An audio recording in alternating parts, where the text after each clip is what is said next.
नमस्कार मित्रों, so I am here come back with very important 5 current affair questions. So without making a delay move करते हैं हम लोग क्वेश्चन की तरफ। सीधी बात, नो बकवास। पहला क्वेश्चन यहाँ पे आप देख सकते हो, 2025 विश्व रैपिड ओपन खिताब किसने जीता है? ये जीता है भैया मैग्नस कार्लसन ने। ठीक है, और इन्होंने एक बार नहीं बल्कि 6 बार ये इस खिताब को अपने नाम किया है। 6 बार। ठीक है, दर्शन करते हैं इनके। Here you can see this is a man of chess champion। ठीक है, ये है मैग्नस कार्लसन, चेस चैंपियन। 6 बार इन्होंने रैपिड चैंपियनशिप का खिताब अपने नाम किया है। एक कमेंट आया था कि सर जी थोड़ा सा मोटिवेट आप नहीं करते हैं, तो मेरा मानना है कि मोटिवेट किया नहीं जाता है। सेल्फ इंस्पिरेशन जो है, स्वयं की प्रेरणा अपने आप जगानी चाहिए अंदर। जैसे मैंने आपके पलीते में आग लगाई, वो 2 दिन चलेगी, 2 दिन चलेगी, उसके बाद फिर वो बुझ जाएगी, फिर आप डिमोटिवेट फील करोगे। तो मेरा मानना है कि पलीते में आग लगाने से काम नहीं चलेगा। स्वयं का स्वयं आपको पूरा का पूरा अंगारा बनना पड़ेगा। अंगारा कैसे बनोगे आप अपने आसपास की माली हालत देखिए, अपने आसपास अपने घर परिवार की हालत देखिए। मैं जानता हूँ कि जितने भी एस्पिरेंट हैं, जो तैयारी करने वाले हैं गवर्नमेंट एग्जाम्स की, वो सब मीडियम क्लास से आते हैं। I am also one of them.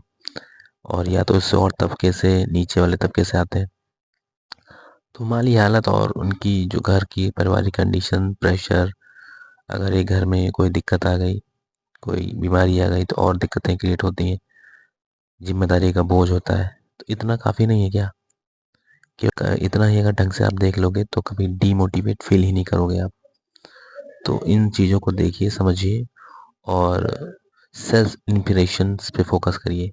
स्वयं प्रेरणा क्रिएट करो अपने अंदर। किसी के मोटिवेशन पे डिपेंड मत हो। ठीक है, मेरा ये मानना है। जिस दिन ये आप अंगारा बन जाओगे, उस दिन सारे एग्जाम फटाफट निकलेंगे। फिर कोई लिमिट नहीं रहेगी ना पढ़ने की, 2 घंटे 5 घंटे। फिर बस जस्ट जब टाइम है तो बस पढ़ना ही पढ़ना है बस। तो देख लो आप, मैग्नस कार्लसन 2025 खिताब कुल कितनी बार इन्होंने अपने नाम किया है? तो ये किया इन्होंने 6 बार। ठीक है, हाउ मेनी टाइम्स? 6 टाइम्स। कहाँ हुआ था ये? दोहा कतर में हुआ था, विश्व रैपिड चैंपियनशिप। ठीक है, मैग्नस कार्लसन तो पुरुष श्रेणी में है। महिला श्रेणी में विश्व रैपिड का खिताब किसने अपने नाम किया है? तो ये किया अलेक्जेंड्रा गोरियाकाचिन। ठीक है, ये रसिया की है। और मैग्नस कार्लसन कहाँ का है बंदा? वो है नॉर्वे का। Magnus Carlsen from Norway. और ये महिला खिलाड़ी जो है शतरंज की चैंपियन, ये है रसिया की। ठीक है, ये आप यहाँ पे देख सकते हो, अलेक्जेंड्रा गोरियाकाचिन फ्रॉम रसिया। इन्होंने पहली बार ये खिताब जीता है। सो ये सब चीज़ें आप याद रखो, क्योंकि शतरंज जो चैंपियनशिप है, चेस चैंपियनशिप, उससे क्वेश्चन आ ही जाते हैं। ठीक है, तो इम्पोर्टेंट है। ये अगला क्वेश्चन ऑन योर स्क्रीन। इस पे दिया गया है कि मिस यूनिवर्स जो चौथा चौथा नहीं सॉरी 74वां एडिशन इसका हुआ है 2025 का, उसका खिताब किसने जीता है? ये जीता है फातिमा बॉश। ठीक है, ये कहाँ की है? मैक्सिको की है। ये you can see Fatima Bosch ताज को पहनते हुए और आंखों में आंसू आते हुए। ठीक है, मैक्सिको की है ये। अच्छा, ये मिस यूनिवर्स का जो शो हुआ था, जो इसका कंपटीशन हुआ, ये कहाँ हुआ था? थाईलैंड बैंकॉक के पॉक क्रेट स्थान पर। ठीक है, तो बस थाईलैंड बैंकॉक याद रखो आप। अच्छा, मिस यूनिवर्स में जो इंडिया का प्रतिनिधित्व, इंडिया को रिप्रेजेंट किसने किया था? तो इंडिया को रिप्रेजेंट किया है मनिका विश्वकर्मा जी ने। ठीक है, टॉप 30 में आई है ये मनिका विश्वकर्मा जी। ठीक है, ये याद रखना इंडिया की तरफ से। ओवरऑल कहने का मतलब ये है कि मिस यूनिवर्स की जो कंपटीशन हुआ, उसमें फातिमा बॉस ने खिताब जीता और इंडिया को रिप्रेजेंट किया मनिका विश्वकर्मा जी ने। ये है मनिका विश्वकर्मा जी। ये टॉप 30 के अंदर आई है, इनका नाम आया है। ठीक है, तो इंडिया से है, इसलिए याद रखना इंडिया को किसने रिप्रेजेंट किया, इंपॉर्टेंट है। यहाँ पे आप देख सकते हो। उसके बाद पूछा जा रहा है कि फातिमा बॉस मिस यूनिवर्स बनने वाली अपने देश की चौथी महिला बनी है। मतलब कि इनके देश से और भी इससे पहले 3 miss world, miss universe sorry, रह चुकी हैं। तो ये किस देश से है? मैक्सिको से है। कहाँ से है? मैक्सिको। याद रखना। अब अगले क्वेश्चन पे हम लोग चलते हैं। अगला क्वेश्चन बहुत इंपॉर्टेंट है। जहाँ पे भी SDR सतत विकास की बात आ जाए वहाँ पे इंपॉर्टेंट चीज़ें बन जाती हैं। तो SDR सतत विकास रिपोर्ट, सस्टेनेबल डेवलपमेंट रिपोर्ट में 167 देशों में भारत की रैंक कितनी है? भारत की रैंक है 99 नंबर। ठीक है, तो टॉप 100 में है हम लोग, टॉप 100 में है।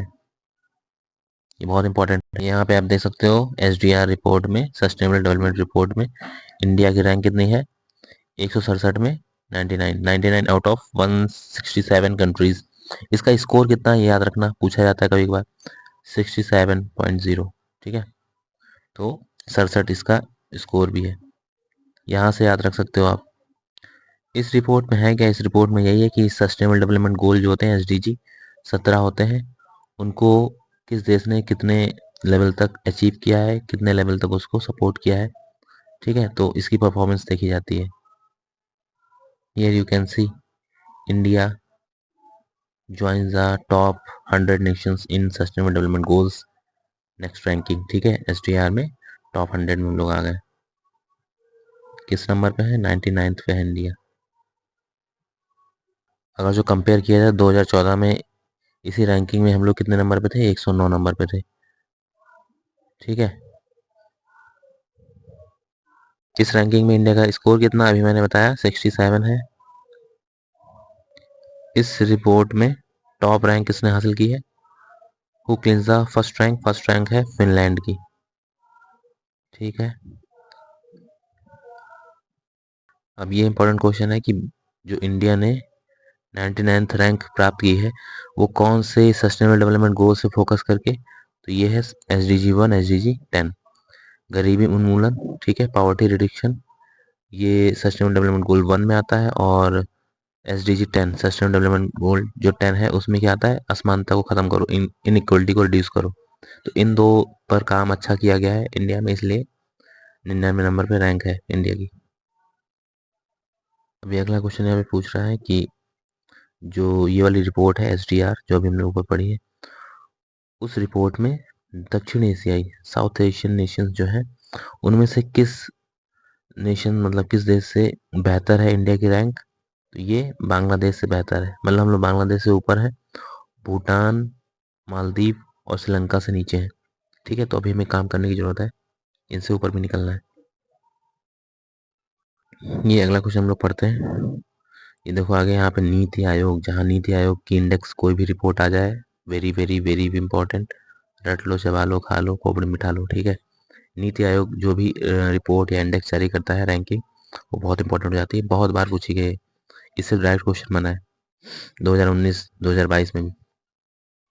तो उसमें कह रहा है कि नीति आयोग एक रिपोर्ट जारी करता है SDG सतत विकास लक्ष्य की, सतत विकास SDG लक्ष्य इंडिया इंडेक्स, भारत सूचकांक 2023-24 में निकला, उससे उसके बाद निकला नहीं, तो ये इंपॉर्टेंट बनता है। इसमें क्या है कि नीति आयोग द्वारा जारी SDG इंडिया इंडेक्स में किस राज्य ने शीर्ष स्थान प्राप्त किया है? तो ये है केरल और उत्तराखंड, इन्होंने कलेक्टिवली पहला स्थान प्राप्त किया है। तो आंसर क्या हो जाएगा? A and B दोनों। ठीक है, केरल और उत्तराखंड दोनों ही टॉप में है एक साथ कलेक्टिवली। ठीक है, और दोनों राज्यों का स्कोर कितना है? 79, याद रखें। इस नीति आयोग की रिपोर्ट में इंडिया का स्कोर कितना है? ये है 71। इस सूचकांक में सबसे खराब प्रदर्शन करने वाला वर्स्ट परफॉर्मर स्टेट कौन है? वो है बिहार। नीति आयोग की इस रिपोर्ट में, इस इंडेक्स में यूनियन टेरिटरीज, केंद्र शासित प्रदेशों में कौन टॉप पे है? वो है चंडीगढ़। अगला क्वेश्चन इंपॉर्टेंट है यहाँ पे कि नीति आयोग की SDR sustainable development goals India index में सबसे अधिक सुधार कौन से SDG, कौन से लक्ष्य, कौन से गोल पे किया गया है सबसे ज़्यादा फोकस? तो सबसे ज़्यादा फोकस किया गया है ये आपका, ये है 13 नंबर पे, क्लाइमेट चेंज। कैसे याद रखोगे? SDG 13 क्या होगा? Climate change. 13 में क्या आता है? Climate change. 13 तो गेम बजाना पड़ेगा, कौन कह रहा है? क्लाइमेट चेंज कह रही है, इसलिए इस पे फोकस रखो, इसको कम करो वरना गेम तो बजा देगी, खाली इंडिया का नहीं पूरे विश्व का। ये है last question, last but not least, very very very important. दुनिया की पहली मिस एआई, ठीक है, मिस वर्ल्ड, मिस यूनिवर्स सब सुना है आपने, लेकिन इसमें क्या है, मिस एआई, आर्टिफिशियल इंटेलिजेंस की ऐसी इन्फ्लुएंसर कौन है? तो ये है भैया, इसका नाम है केंजा लैली, ठीक है। ये एआई बेस्ड जनरेटेड एक इंस्टाग्राम इन्फ्लुएंसर है, मतलब एआई से बनाई गई लेडी है, और मिस एआई का खिताब इन्होंने जीता है, ठीक है। चलो इसको देख लेते हैं। यहाँ पे आप देख सकते हो मिस एआई केंजा लेली, ठीक है। ये एआई करेक्टर हैं, दुनिया कहाँ से कहाँ पहुँच रही है भैया। केंजा लेली को बनाया किसने, किसने इस एआई करेक्टर को बनाया है? ये बनाया है मैरियम बेस्बा ने। इस एआई कैरेक्टर को, ये एआई कैरेक्टर जो है किस देश के द्वारा विकसित करी गई है? मोरक्को। किस कॉन्टिनेंट में, किस महाद्वीप में है? नाम बताइए कमेंट सेक्शन में। उस एजेंसी का नाम बताओ जिसने केंजा लैली एआई कैरेक्टर को बनाया है। तो ये है फोनिक्स एआई एजेंसी। जैसा कि मैंने आपको पहले बताया है कि केंजा लैली एआई मिस एआई है, और ये एक इंस्टाग्राम इन्फ्लुएंसर है सोशल मीडिया पर। किस चीज़ में बात करती हैं, क्या इनका उद्देश्य है, किस लिए बनाया गया है? तो इनका उद्देश्य है कि मोरक्को के कल्चर को प्रोटेक्ट करो और महिला सशक्तिकरण, ठीक है। देखो इन्होंने हिजाब पहन रखा है, वुमेन एम्पावरमेंट बात करती हैं। देखो यहाँ पे इनका अगर जो आप फोटो देखेंगे तो आप देखो यहाँ पे इन्होंने हिजाब पहन रखा है, उसके बावजूद भी एक सोशल इन्फ्लुएंसर है। तो कहने का मतलब है कि अपने कल्चर को मेंटेन रखते हुए आप सोसाइटी में ग्रोथ कर सकते हैं, ठीक है। ये नहीं कि बस न्यू का मतलब ऐसा नहीं कि न्यू मॉडर्न, कि कपड़े छोड़ दो और मॉडर्न हो जाओ। कैरेक्टर और कल्चर और ग्रोथ, इन सबको एक साथ भी लेकर चला जा सकता है। This is the end part of the lecture. इसमें क्या पूछा जा रहा है? इसे पूछा जा रहा है कि भारत की पहली एआई यूनिवर्सिटी कहाँ बनाई जा रही है? ये मैंने लास्ट क्विज में क्वेश्चन पूछा था, तो ये बनाई जा रही है महाराष्ट्र, मुंबई में, ठीक है, पहली एआई यूनिवर्सिटी। इस पे थोड़ा सा फोकस करिए आप लोग। धन्यवाद, I am looking for your support. अब ये अगला क्वेश्चन है as a homework, last question, as a homework, as a quiz.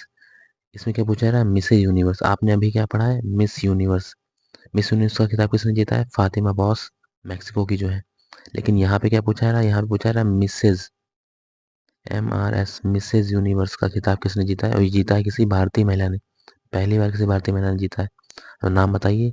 ये वेरी वेरी वेरी इंपॉर्टेंट बन जाता है क्वेश्चन, क्योंकि भारतीय महिला ने जीता वो भी पहली बार, ठीक है। तो this is all set about very important current affair questions. जय हिंद, जय भारत, पढ़ते रहिए, मस्त रहिए, रिवाइज करते रहिए।